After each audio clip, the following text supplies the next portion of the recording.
또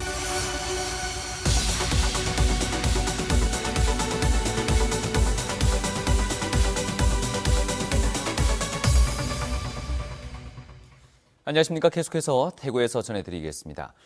이 설 연휴를 앞두고 납득할 수 없는 부당 해고 통지를 받은 사람들이 있습니다. 대구의 한 초등학교 배식원으로 일하고 있는 비정규직 노동자들인데요. 교육청은 부당 해고 가능성을 알면서도 이 같은 일을 밀어붙였다고 합니다. 보도에 신병철 기자입니다. 대구 칠성초등학교에서 5년 이상 배식원으로 일해왔던 안혜정 김미영 씨는 설 연휴를 목전에 둔 이달 24일 날벼락을 맞았습니다. 대구시 교육청이 정한 무기계약 전환 직종이 아니라면서 계약 기간 만료를 이유로 학교가 해고한 것입니다. 그러나 기간제법에는 한 주간 소정 근로시간이 15시간 이상인 기간제 근로자가 2년을 초과해 근무하면 자동으로 무기계약 근로자가 되기 때문에 명백한 법 위반입니다. 우리는 당연히 무기계약인 줄 알고 있었고 다쳐도 아파도 손가락 기스까지 해가면서 대체 근무자가 없어서 병가 조치 한번 써보지 못하고. 하지만 대구시 교육청 관계자는 당사자가 억울하면 법적으로 대응해서 해결하면 된다는 태도를 보입니다.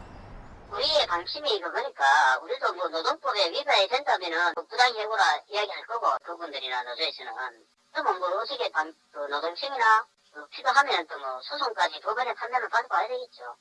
그러나 부당해고를 당한 노동자가 법적인 절차를 통해 구제를 받는 데는 2, 3년 정도의 시간이 걸려 당사자와 가족은 엄청난 고통을 겪을 수밖에 없습니다.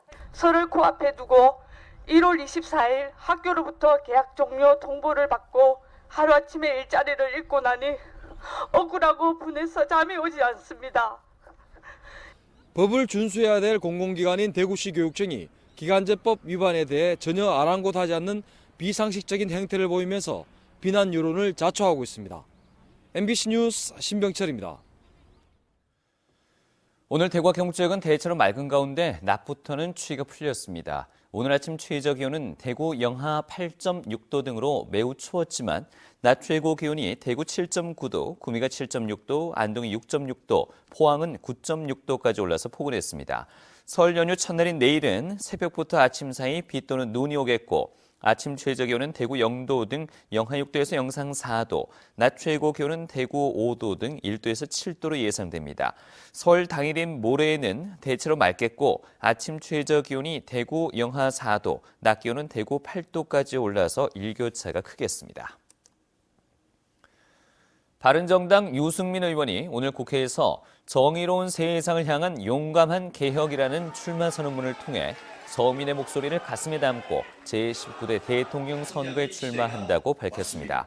유 의원은 경제 위기와 안보 위기 극복을 19대 대통령의 가장 중요한 시대적 책무로 꼽고 정의로운 민주공화국을 이뤄내는 것이 시대가 부여한 길이라고 강조했습니다.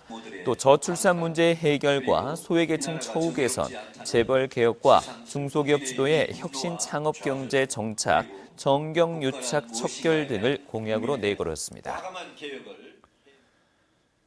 한국도로공사 대구경북본부는 지역 고속도로 하루 평균 이용 차량은 지난해보다 6% 증가한 39만 대, 그리고 최대 교통량은 설 당일인 내일 52만 8천 대로 예상했습니다. 도로공사는 지난해보다 연휴 일수가 하루 줄어든 만큼 귀성길 소요 시간은 다소 늘어나는 반면 돌아오는 길은 대체 휴일로 인해 교통 흐름이 다소 원활할 것으로 전망했습니다.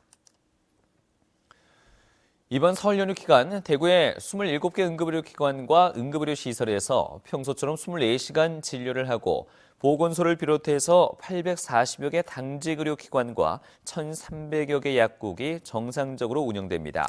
특히 지난해 추석에 이어서 이번 설날 당일에도 동네 의원 20곳이 정상적으로 운영됩니다. 연휴 기간 동안 진료하는 의료기관은 대구시 홈페이지를 통해서 확인할 수 있고 국번 없이 119나 120번으로 전화를 해도 안내받을 수 있습니다. 멸종위기종인 백두산 호랑이가 봉화군 춘향면 국립백두대간 수목원의 호랑이 숲에 안착했습니다.